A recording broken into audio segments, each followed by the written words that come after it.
ಅಂದದ ಬೊಂಬೆಗೆ ಗಂಧದ ಶೃಂಗಾರ ಚಂದದ ಬೊಂಬೆಗೆ ಹೂವಿನ ವಯ್ಯಾರ ಬಂಗಾರಕ್ಕೆ ಬಂಗಾರದ ಒಡವೆಯಾಕೆ ಹೇಳಿ ತಂದನ ಯಾವ ಯಜಮಾನ್ರೆ ಹೂವಿಗೆ ತಗೊಂಡಿದ್ದೀರ ಎರಡು ಹಸು ಚೆನ್ನಾಗಿದಾವ ಕ್ವಾಲಿಟಿ ಇದಾವ ನಿನ್ನ ನಗುವೆ ಬರಲಿ ಎಲ್ಲ ರೈತರು ಅಲಂಕಾರ ಒಳ್ಳೆ ಅಂದವ ನೋಡಿ ನಾನು ಕವಿಯಾಗಲ್ಲ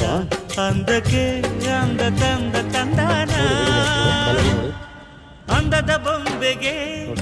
ಗಂಧದ ಶೃಂಗಾರ ಚಂದದ ಬೊಂಬೆಗೆ ಬ್ರೀಡ್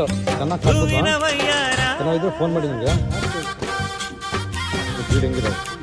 ಕ್ವಾಲಿಟಿ ಹೆಂಗಿರ್ಬೇಕು ಹೊಸ ಕ್ವಾಲಿಟಿ ಇದ್ದಾಗ ಏನಾಗುತ್ತೆ ಯಾವತ್ತೂ ಹಾಲಿದ್ದೆ ಅಲ್ವಾ ಕ್ವಾಲಿಟಿ ಇಲ್ಲ ಅಂದರೆ ಹಾಲಿಲ್ಲ ನೋಡಿ ಇದಾಗಿದೆ ಇದು ಚಾಮರಾಜನಗರ 160,000 ರೂಪಾಯಿ 160 ಆಗಿದೆ